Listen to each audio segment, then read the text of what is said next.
Hello, everybody. Welcome to our Soulcast Media live event. If everybody can see me and can hear me all right, give me a thumbs up on your end just so we know all the tech is working fine. Sometimes with these streaming things, you just never know. So if you can hear me and see me, give me a thumbs up or just write in the comments that everything is working. I want to welcome everybody to our event today. It's a topic so close to my heart. We are going to be talking about how to advocate for ourselves at work. It's a topic that all of us can think about and continuously improve on because as my guests and I are going to be talking about, it's not something that a lot of us learned, but there are a lot of things that we can think about and should think about every single day, regardless of what industry you are in. So again, welcome everybody. I just want to give everybody a heads up of what today is going to look like, which by the way, when we were doing the countdown, I was looking at all the people who are dialing in and saying where you all are dialing in from, and it is so amazing. We truly have an international crowd right now. We have folks in Europe, we have folks in Asia, South America. Honestly, this is fantastic and it makes me so happy. For those who don't know, I'm here in California. It's in our early afternoon right now. And again, it's just so great to see you. Whether this is the first time you are joining our Soulcast Media Live or you have been to our many, many other events, welcome. So, a quick intro of who I am. So, my name is Jessica Chen, and I am the founder and CEO of Soulcast Media.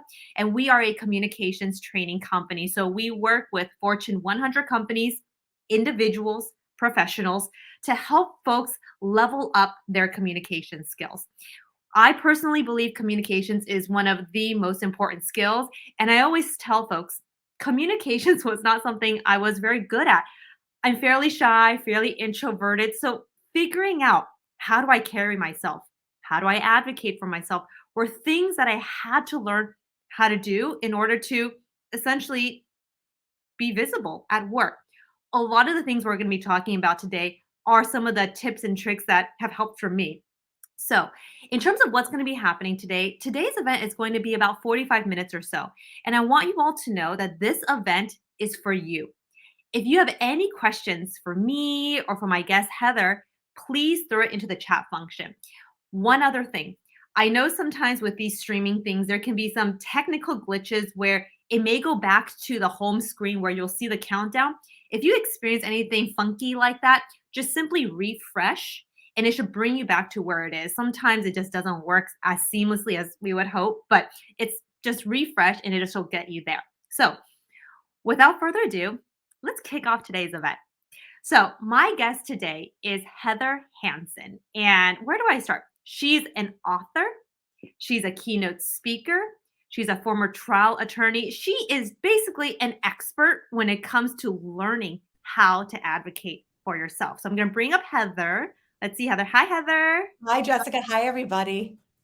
So glad you are here, Heather. So I know I did a very quick intro of who you are and the work you do, but please tell our audience, the almost 90 of you all who are here live right now, please tell the folks, who are you? What's the work you do? And how'd you even get started? So, for 20 years, I was a trial attorney and I defended doctors in medical malpractice cases. And I recognized that while I was really good at advocating for my clients in the courtroom, I was terrible at advocating for myself outside of the courtroom for more money for raises, for more help at work, for more help at home, for more fun, for more time, for more support. And I started to recognize that if I used the tools that I used in the courtroom, I could actually make myself better at advocating for myself. And I started to do that, and my entire life changed. So now I've written two books. The first book's called The Elegant Warrior. The second one is Advocate to Win. I've started a podcast called The Elegant Warrior. And I spend a lot of time training and coaching and speaking on how anyone can use the tools of a trial attorney to advocate for whatever it is that they want and get it.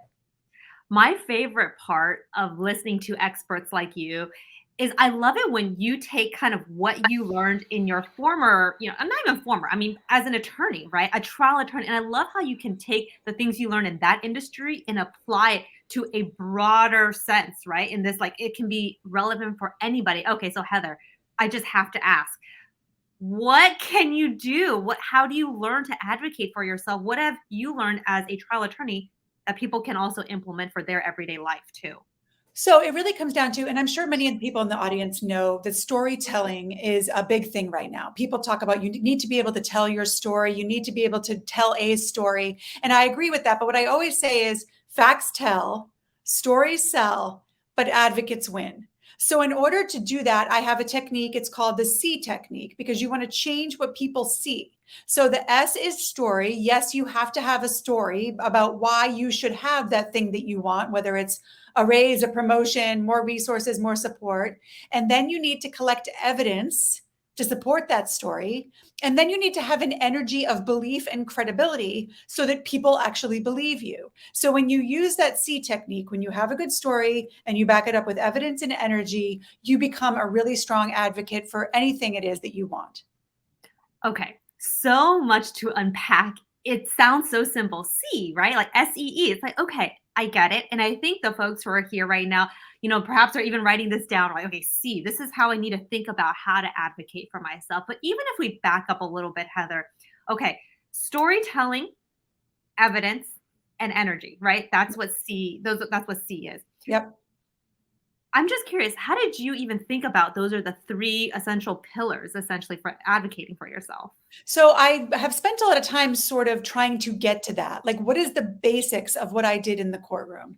And I was recognizing that storytelling wasn't enough. You can tell a really good story, but most of the time, whether you're trying to make a sale or get an investment or get a client or get a customer or get a raise, there's another story being told. It might be the story that we don't have enough money. It might be the story that we like your competitor better. And so what I realized is the difference, the thing that in the courtroom, there's always two stories. There's my story, and then there's the other side's Mhm. story. And what makes the difference is the evidence that you use to support your story and the energy that you put it forward with. And so it was in thinking about this, working with clients, giving keynotes, responding to their questions, that I was able to really hone in on what it was that we did in the courtroom. And to be honest, Jessica, what I think it really comes down to is evidence. People are not used to thinking about evidence. They're not used to playing with evidence. They're not used to using evidence. But the truth is, you have evidence. You collect it every day, you create it every day, and you need to do that intentionally and deliberately in order to support whatever it is you're asking for. Whenever I think of advocating, and again, this is a topic also close to my heart. In fact, I also talk about advocating and I teach folks how to do that. I feel like it's something that it's easy for us to advocate for people we care about, right? When we Mhm. think about our family, our friends, right? It's like, of course, we care about them, we love them, we want to do it. But why is it that when it comes to us, our own careers, that we find it so hard? Is it because we don't like talking about ourselves? Like, what have you discovered why clients find it so difficult? I think it depends on the person. There are studies from Harvard Business Review that show that women actually really struggle with advocating for themselves. Now, some people don't have any problem with it at all. They love to talk about how great they are and how much value they bring to a situation, and good for them. But I do think that some of us are really used to getting behind other people, tooting other people's horns, and aren't as comfortable as doing it for ourselves. And sometimes we think, and a lot of times this is what I see with my clients, and I know that this is something that I did myself as well. We think our good work, our good behavior, the things that we do are enough of an ask. Yeah. If I come to work early and I leave work late and I do all the things that I'm supposed to do and then some, and I take on tasks that I'm not paid for, of course I want a raise. I shouldn't have to ask for it. You should just want to give it to me.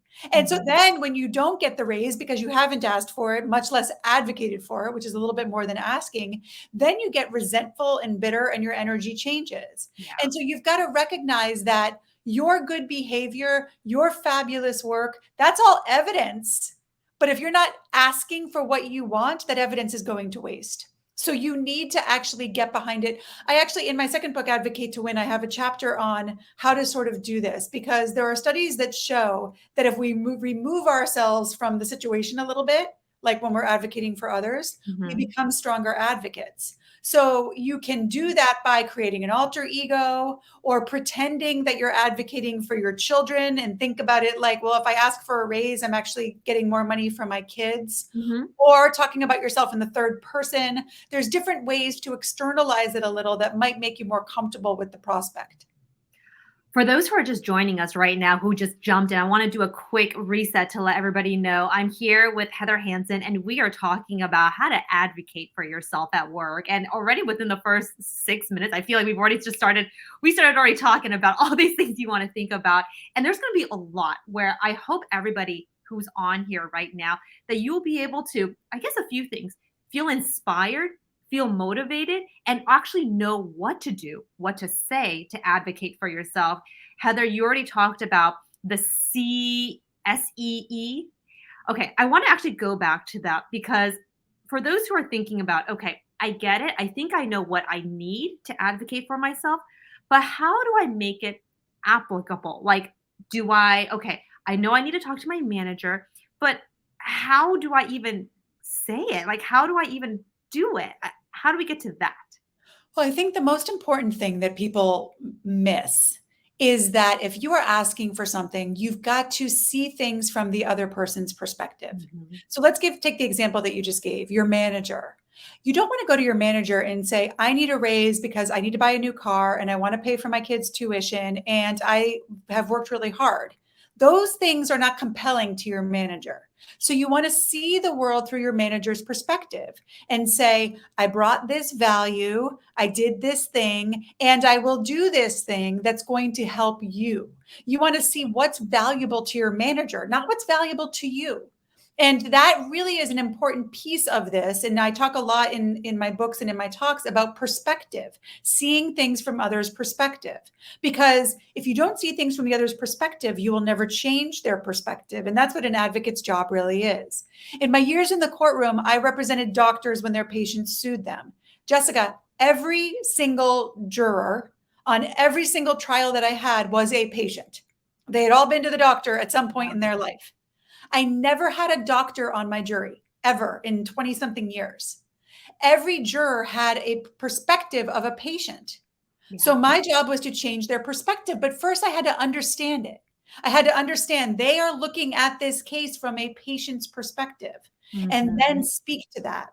So whether you're going to your manager and asking for a raise, whether you're going to your partner and asking them to do the laundry, whether you're going to your child and asking them to eat their vegetables, see the ask from their perspective. How does it work for them? How does what you're asking for serve them? And then that's the story that you want to tell. It's so interesting because when it comes to communications, that is a truly a fundamental shift in I think how all of us should be thinking about how we approach communications. Because for the most part, all of us just think about just us, right? Like, okay, what does this mean for us? But if we can, and everybody who's listening right now, if you can even think about how to structure your communications about to thinking about others first, I say you're almost, if not like 80% there. Because if you can, I call it, if you can gain people's attention, earn people's ears, right? If you can kind of think about it from that perspective, people will listen. They truly will. It's really about how you approach it. Yeah. Yeah. People want to feel seen, safe, and special. If you can make them feel seen, safe, and special, they're going to be better listeners. They're going to be more likely to give you what you want. And my ultimate goal is to turn the people around me into my advocates, to help them believe in me and what I want so strongly that then, so the manager example that you gave, then your manager will go to his or her manager Mhm. and advocate for you. And you will have given that person the story and the evidence and the energy to do so. But it really comes down to understanding the other person and really, to your point, more listening than speaking. You need to get to know the other people so that you know what their perspective is so that you can actually change it. And before you know it, you would have built what I call an army of supporters, right? People who will advocate for you, which Heather, I'm sure you will say, people who advocate for you when you're not in the room is actually the most powerful. Yeah. It's so funny that you say that. So in the courtroom, I had my 12 jurors. And in my cases, since they were civil cases, they did not need to be unanimous. 10 out of 12 had to vote for me in order for me to win. But if I only had one, my hope was that one would go into the jury deliberation room and advocate for me. And sometimes one can convince, two can convince three, and can change the entire result of the case. So, yes, Our goal is to, I call it an army of advocates, but it's the same thing. You want the people around you to be advocating for you when you're not even in the room. It's probably one of the most powerful, right? Because if you think about, how decisions are made, who decides promotions, like chances are you're usually not in that room when those decisions are being made. So if you already have somebody who's on your side who can say all these amazing things about you, then hey, you're golden. I always tell folks, and this is personally speaking too, like I grew up I'm Asian American. I grew up in a very like traditional Eastern household. And a lot of times I remember, my parents would always just say, work hard, work hard, work hard, right? And as if just working hard was going to get me where I was. But I realized through time, it's not what you do, it's what you can show for it. And what we show really is up to us to show it. We can't necessarily rely on other people because people are busy too. People are thinking about their own work, thinking about their own family, thinking about their own objectives, right? We can't put that advocacy on somebody else. We have to learn how to do it, but at the same time, not make it about us. So it's kind of funny if you think about it that way. Yeah, and I think that I totally agree. And I think that when you use this C technique, you have a story and you have evidence, and that makes it easier for people to advocate for you. You're giving them, here's the story to tell. Here's the evidence to support that story. It's data, it's pictures, it's numbers, it's audio, it's Mhm, testimonials, it's mhm. ROI graphs, it's chronologies. There's all kinds of ways to Yeah. present your evidence. But now they have something tangible that they don't have to do a lot of work in order to advocate for Mhm. you. So again, seeing it from their perspective. If I just said to you after we hang up here, hey, Jessica, would you advocate for me? You might be like, But if I were to say to you, this is my story. Mhm. Here's some sell sheets. Here's a video of me speaking. Here's some testimonials from some past clients. Put that all together in one place, send it off to you. Now you have my story and you have evidence and you have my energy of belief, and you can then go and be more likely to be able to advocate for me. So it's recognizing that you're a busy woman and you shouldn't have to go searching for all of that. And I put it together and ideally persuade you to believe so strongly that you want to share those things. So for everybody thinking about how they can advocate for themselves, it's also kind of having actually one of my favorite tips is I always tell folks, if you don't know where to, find that evidence, sometimes just creating, I call it a yay folder. Yay, like, whenever somebody's saying, "Hey, good job" in an email or congratulations, anytime somebody's saying something positive about you and your work, just put that email into that yay folder. So anytime you need a boost of confidence, some evidence that you're doing an awesome job, you just open that folder and there's your evidence right there. Do you have any other tips like that, Heather? Yeah, it's beautiful because I actually do that with a little bit of a tweak to it. When someone starts coaching with me, the first thing that happens is they get this beautiful journal that on the front would say Jessica's Evidence Journal. I And love I that. ask her every day to write down 3 pieces of evidence every day. And this is important, and I'll get to why. 3 pieces of evidence of your strength, your resilience, your ability to learn, your talents, your passion. And some days it's going to be hard. Some days, say today, for example, my best thing might be I figured out how to get onto this technology. So that's what I did, right? And then it's evidence of my ability to figure things out, my Mm. ability to deal with technology, my ability to stay cool under pressure. So not only do I have the thing, but I let it lay out what it is evidence of. And then when I am looking for that job or feeling down about myself or applying for that job or trying to persuade myself that I'm good enough for something, I look at my evidence journal and I have tons of evidence that supports me. It's kind of a mind shift, honestly, when you think about advocating for yourself, and I think that's where it starts. I actually want to get a quick temperature check of our audience right now, because, and this is a question for those who are listening, who are, by the way, there's over 90 of you all live listening right now, which is fantastic. So my question for you all is, and throw it into the chat function. I'm curious, if you have ever thought about advocating for yourself, or if you've ever stood up and advocated for yourself, I'm curious, what are some of the emotions that you have felt at the time of speaking and speaking up? throw it into the chat function, and it can be like a one word or a few words, but I'm very curious to get people's thoughts on when they were in that moment of maybe wanting to or when they were actually doing it. What were some of the feelings associated with it? I think about the times where I had to stand up and advocate for myself too. And the first words I think of is just feeling utterly nervous. Mm. I don't know about you, Heather.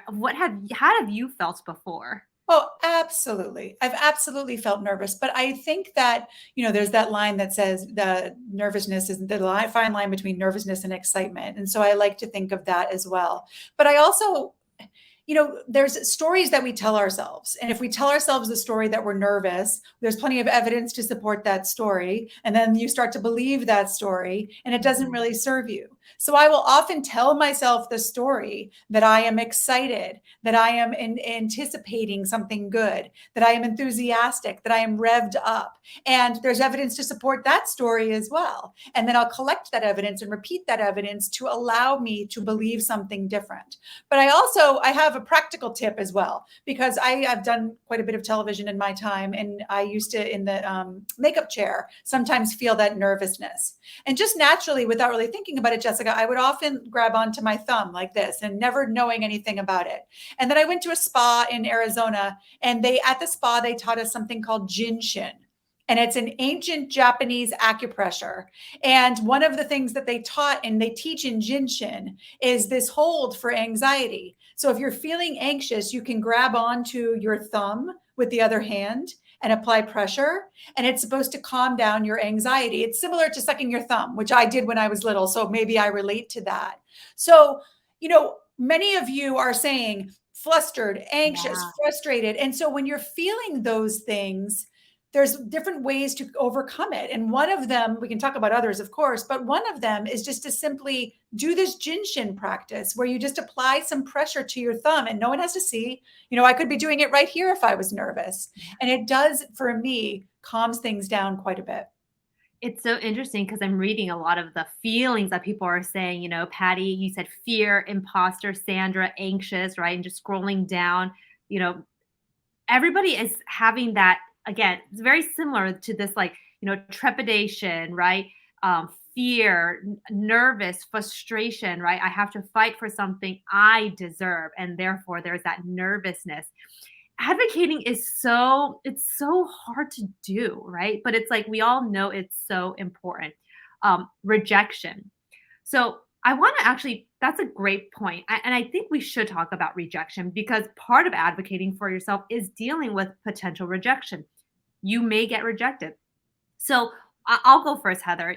When it comes to rejection, I always say, even though you were said or told no that first time, it doesn't necessarily mean the case is closed, right? Maybe the timing, the circumstances, maybe you just caught your manager, for example, at the wrong time. But it doesn't necessarily mean you just stop advocating or stop advocating for that one thing. You got to keep trying and approaching it in different ways. Heather, what are some tips, or do you agree, or what are your thoughts on that? I do. So let's take like a bigger step back so I can explain something that's sort of vital to this conversation. I often say we all have our jury. So if you're advocating for a raise, your jury might be your manager. If you're advocating for an investment, your jury is the investors. If you're advocating to make a sale, your jury is your clients or your customers. Those are the people that you want to help them to believe. But we all have an inner jury. And a lot of times people say, oh, yeah, that's my judgmental part. No, a jury's job is to listen and to choose. So your inner jury, when faced with rejection, is often choosing the story. This is terrible. This is a threat to my security. This is a threat to my life. I'm terrible. I'm not worthwhile. That is something that your inner jury is choosing to believe about rejection. I would like you to offer your inner jury a different story and then advocate for that story to your inner jury, to the part of you that decides what to believe. So if I've lost some cases, not a lot, but I've lost some cases. And so I could, and that's rejection, right? They rejected me. They rejected my client. They rejected my case. They rejected my months, years of work. That one loss could be, I could have quit the law, right? Because I felt so rejected. I had to be able to tell myself a different story about it. So sometimes the story that I would tell is that this is the best. I've learned so much from this case about juries and about witnesses and about how to present different people in different ways and about how to see things from a jury's perspective and about what cases we should settle. I mean, there's so much I could tell myself a story about learning. I also have told myself the story, well, the other side in this case, the woman who won the case, she's going to use that money to do X, Y, and Z to change the world. That story made me feel better about the rejection. I also often would tell myself the story that they weren't rejecting me, they were rejecting my case. They were rejecting the case that we put forward. And I think for the listeners, for the audience, that's what's probably the best way for you to approach it. They're not rejecting you. They're rejecting the story you told about how you can help them. So Mhm. go back and tweak your story, collect more evidence, use what you've learned from the fact that you didn't get it this time to go back and advocate for yourself again with a different jury or a little bit more effectively or with new evidence or with a renewed energy of belief. But rejection is not, it's just a moment in time. And you always have another moment. I think a lot of time this is and I was just thinking about this as you were talking about stories. Sometimes people are like, "Okay, I get stories, but I don't understand how do I communicate stories? Do I start with like once upon a time?" No, it's not like that kind of story.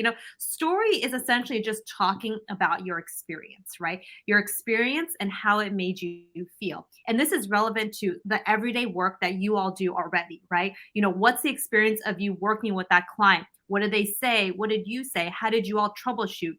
That's a story.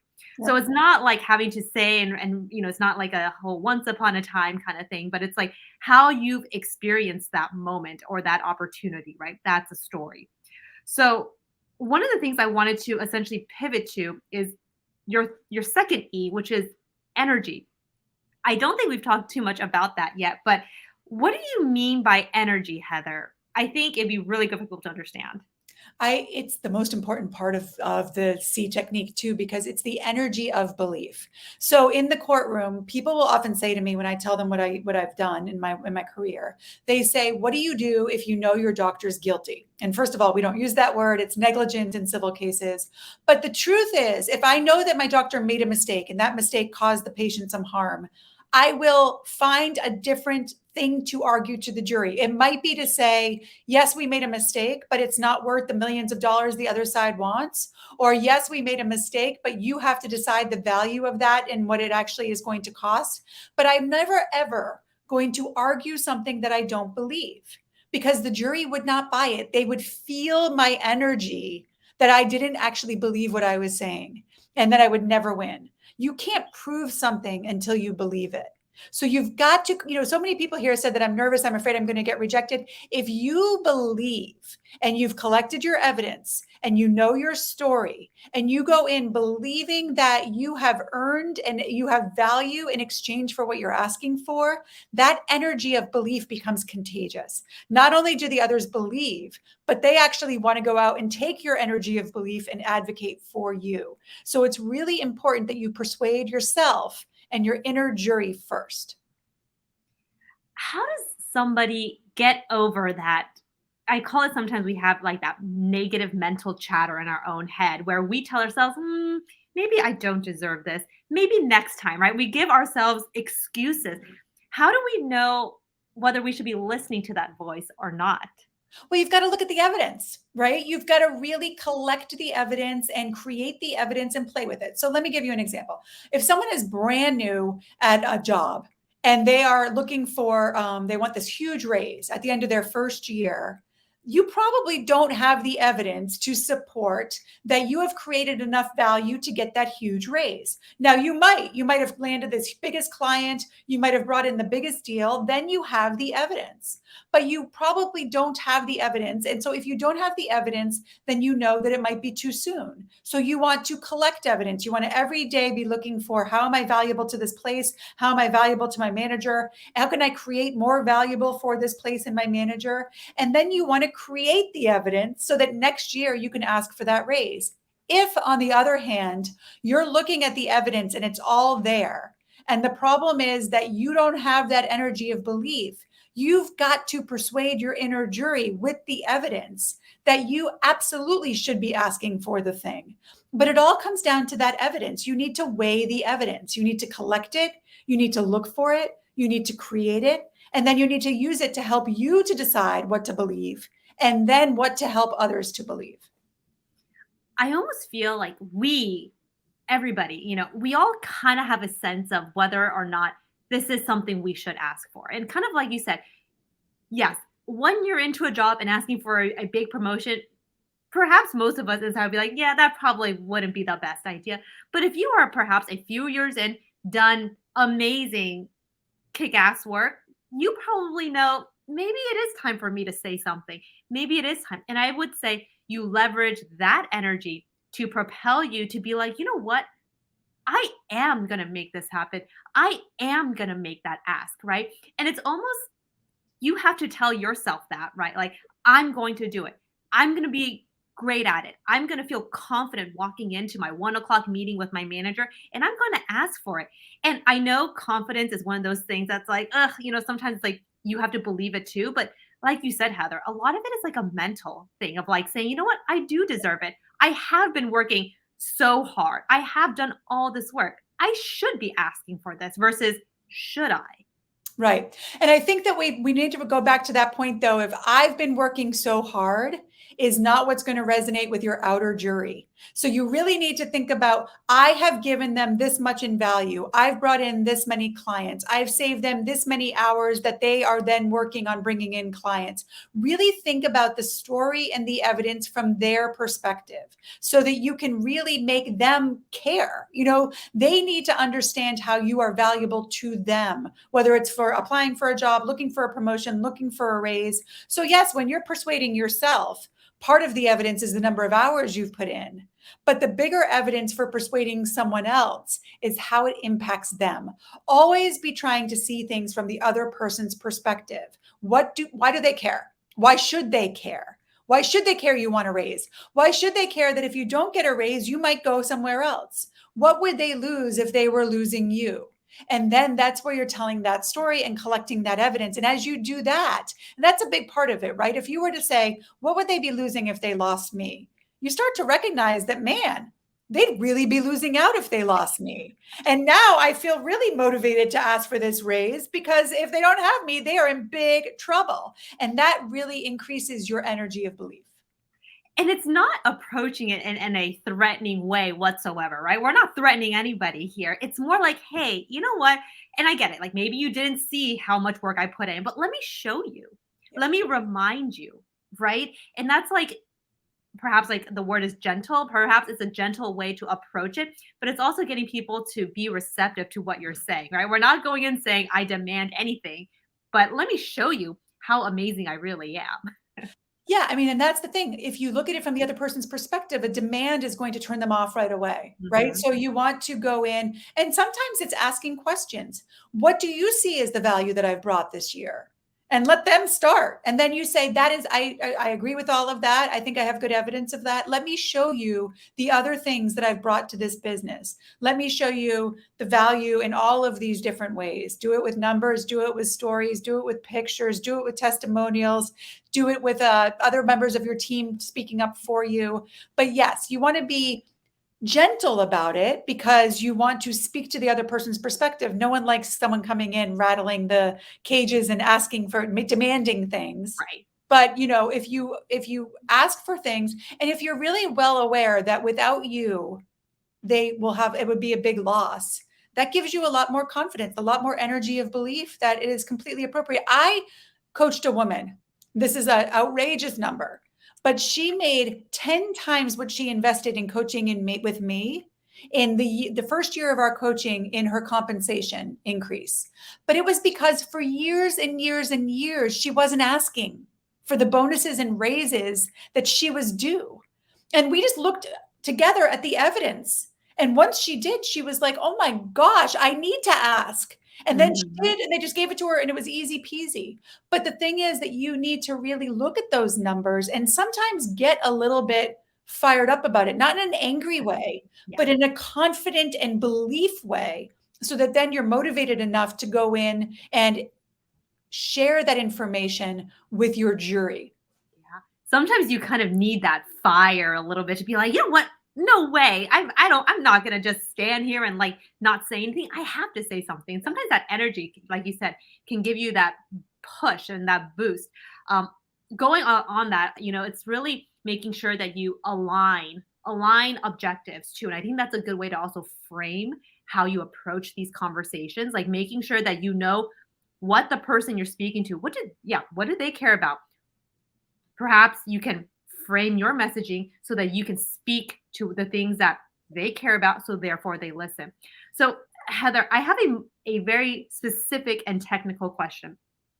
If we are fired up and ready to want to ask for something, do we actually say in an email, for example, I want to schedule an email or a meeting with you because I want to talk about A, B, or C? Or do you just kind of like spring it on them? What's your approach? So there are studies that show, especially with the C-suite, the people who are leaders, people who are very busy, people who are in power, that they prefer to have context for meetings before you go into the meeting. So what I suggest for my clients is to send the email and say, I'd like to sit down with you this week. I'd like to talk about compensation. Here's a memo that lays out, and with all of your evidence in your memo, here's a memo that lays out some of my thoughts. And the memo doesn't say, I deserve more money. The memo says, I brought in 5 clients this year. I increased our billable hours to this number this year. I myself billed this much this year. I sold this many of our product. I brought in new employees who have stayed and contributed more. The team regularly says that I am the best team member as far as team morale. All the evidence that you have, and then one of the things that I teach my clients is it's called the 9X 9W. There is research that shows that you have to repeat something 9 times before it actually resonates with your audience. And I always say, if I repeat something 9 times in front of the jury, they're just going to hate me. So I believe you have to do it 9 times, 9 ways. So what are 9 ways that you can share your evidence? So maybe in your document, you have a graph, you have a chronology, you have a picture, you have an audio memo, find different ways to share that information and then send it ahead of time so that they can be prepared, so that they can come in with their questions, so that maybe they want to then bring someone into the meeting who's going to be needed in order to give the okay for what you're asking for. But yes, you want to give them the context ahead of time so that they can be ready for that meeting and ready to question you if they have to, but also give you what it is that you need. I think you're spot on with that. A lot of people are like, yeah, do I say it? Do I prepare them for it? And I usually like to say it's better to set people's expectations versus just kind of surprising them, especially in the professional world. Nobody generally likes to be surprised unless it's like amazing news. So something like this is better to prepare somebody for that conversation. So like you said, Heather, your manager or whoever you're talking to, they're prepared for it. So I want to, in that same note, advocating for yourself isn't just asking for promotions or a raise. Advocating for yourself is also advocating for an idea that Yep. you have, an idea that you think would be great for the team to adopt.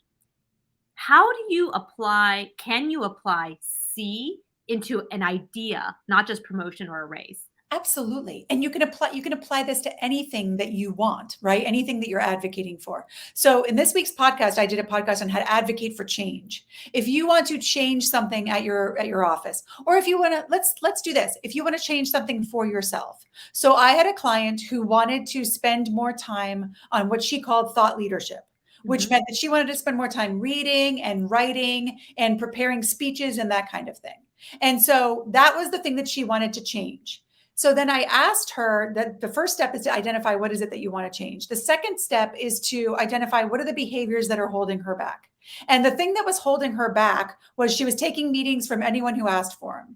And that was making it so she didn't have enough time for the things that she wanted to be doing. So then the next step is, what is the story that you're telling yourself about this thing, that the things that you're doing? The story she was telling herself is that she had to take meetings or people would think she was a jerk. People would think that she was arrogant. People would think that she wasn't helpful. People wouldn't think that she wasn't accessible. And so that behavior was serving her.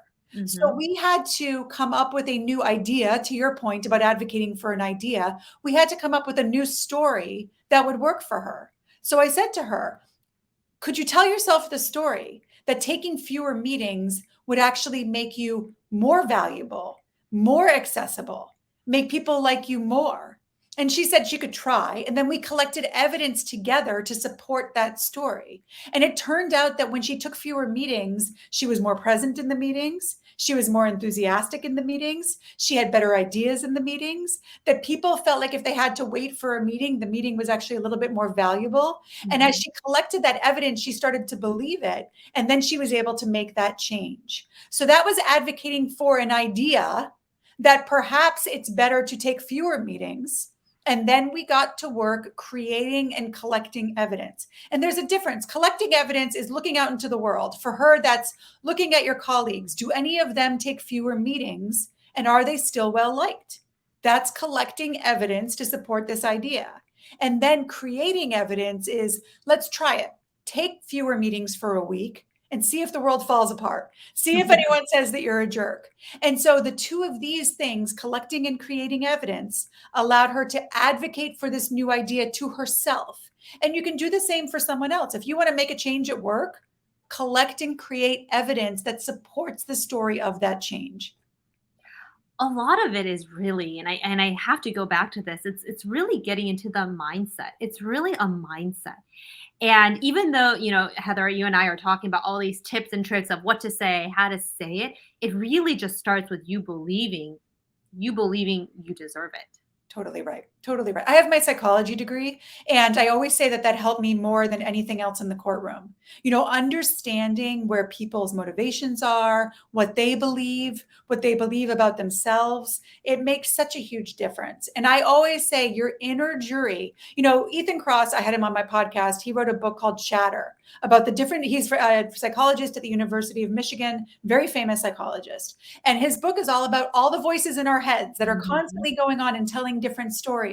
And which stories are you going to believe? And so I always say the inner jury is that beautiful, special part of you that chooses what to believe. So you've got to give that inner jury a story that serves you, because so often we are spending our days giving our inner jury a story of fear and not enough and rejection and nervousness and frustration and it's not going to work and negativity.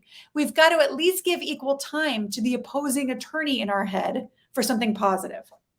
Yeah. I can't believe we've been chatting for almost 45 minutes now, and I feel like we can go on and on. Now, I want to just again open it up to the folks who are here right now. If you have any questions, specific questions for Heather and I about advocating for yourself or how to approach it in your specific case, please throw it into the chat function. I want to share one story about how I advocated for myself and how that ended up going. And this was early on in my career when I was a former TV journalist.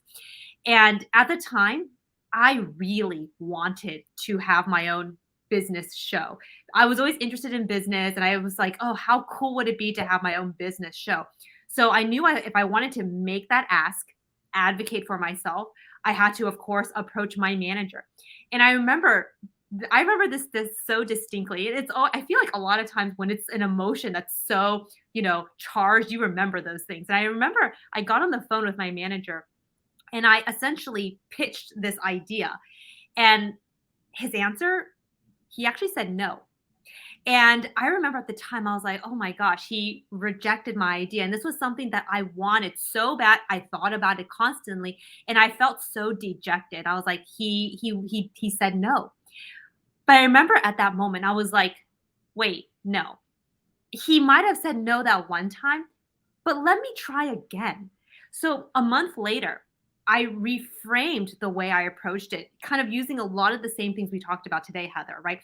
Thinking about the other person, aligning objectives, right? So for example, specifically in this case, so I knew what did my manager care about? Well, he was worried about budget and time, right? Because he as a manager, he needs to make sure that if I'm going and doing this business stuff, is it going to take me away from other critical work that he needs me to do well? So I asked myself those questions like, okay, I know he cares about this. I know he cares about that. How can I make sure I align objectives? So I did. I basically reframed my whole pitch, and truthfully, I mean, honestly, a month later, I got it. And Yeah. that's the thing. It's like you first of all, you can't take that initial no as like, okay, forget it.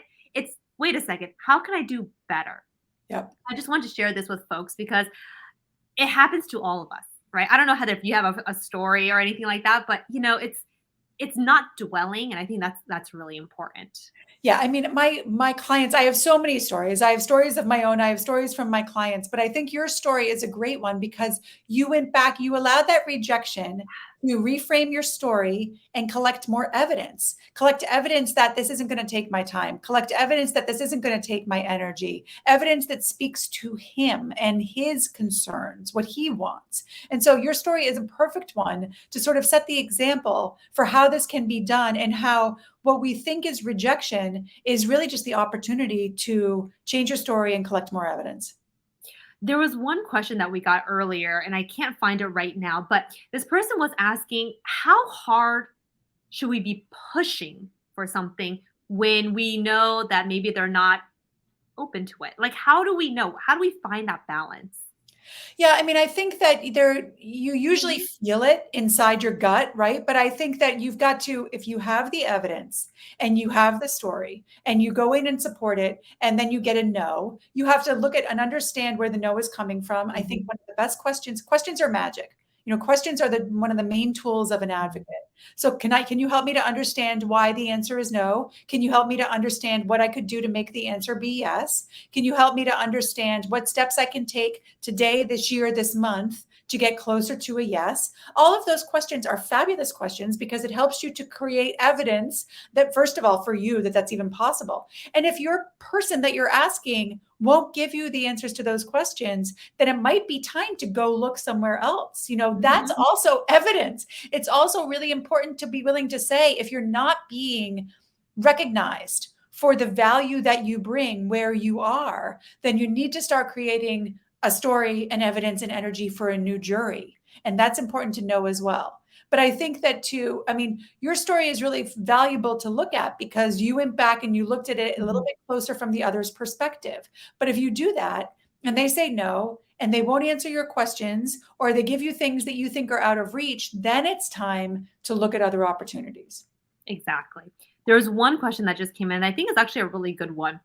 This is from Martine. How do you advocate for yourself when the manager doesn't want you to get that raise just because maybe you'll make close to what they're making? That's an interesting one, very specific.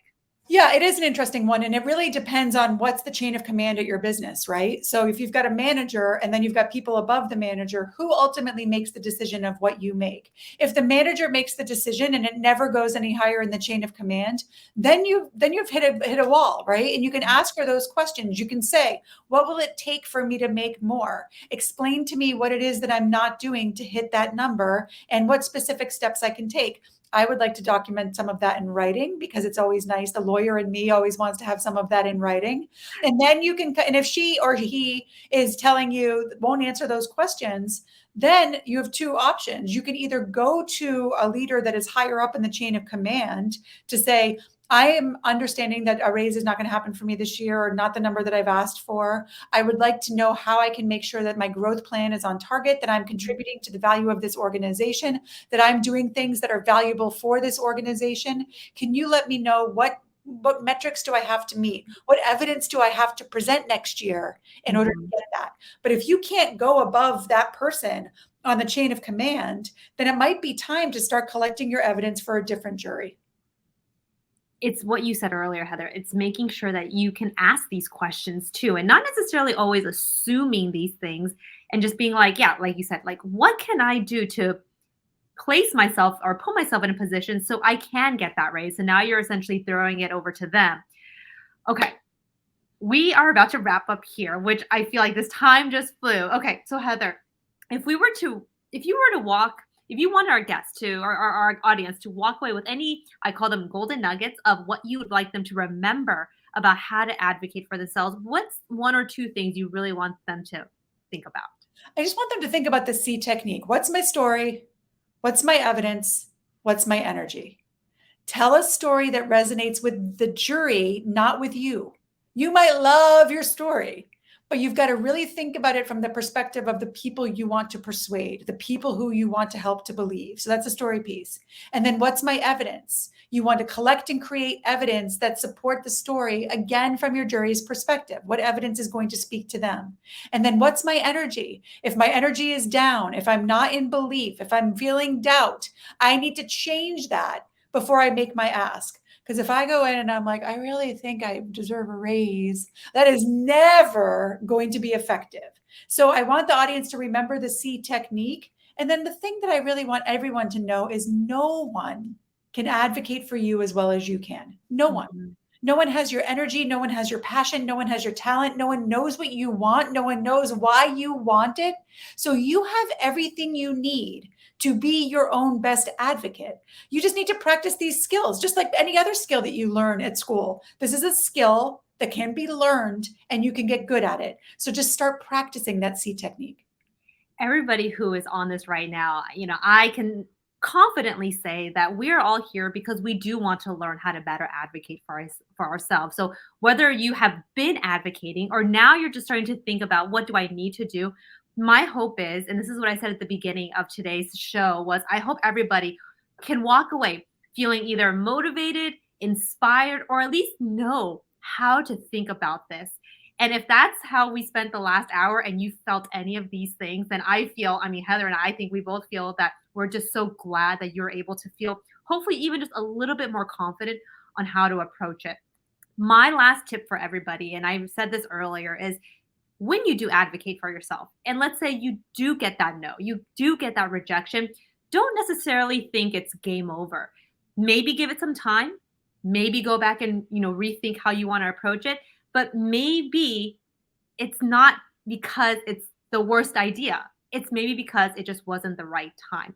But don't think it's the end. And I hope everybody can remember that, because many things that I personally was able to, fortunately achieve, get whatever, was because I followed up with it. So I hope everybody can just remember that. So Heather, how can people find you? How can they get in contact with you? Please share with the audience. The best way to find me is my website. It's Heather Hansen Presents, and it's EN, as you can see there. So heatherhansenpresents.com. You'll see my books. My podcast is The Elegant Warrior. This week's episode, people are loving. They're like asking for transcripts of it. It's how to advocate for change. And on Monday, the episode's going to be how to make people believe. And that includes, those people include yourself. So my podcast is called The Elegant Warrior. And my first book is The Elegant Warrior, and that book was an Amazon bestseller. It's a great primer on how to get started in this stuff. I love that. Thank you, everybody who stayed on and joined in on our conversation about advocating for yourself. I want to thank you all. We do have another Soulcast Media Live coming up. That's going to be in January after the holidays. It's going to be with Linda Rayner, and we are going to be talking about communication tips to stand out. So if you're interested in attending that, head to our website, soulcastmedia.com, and be sure to get on our newsletter email, because that's how we notify you all of our next Soulcast Media Live events, which it's always communications related, because it's a skill that I love to teach. So Heather, thank you so much for joining, and everybody who stayed on the entire time, who's listening, we're so grateful for you, and happy holidays. Take Thank care. you guys.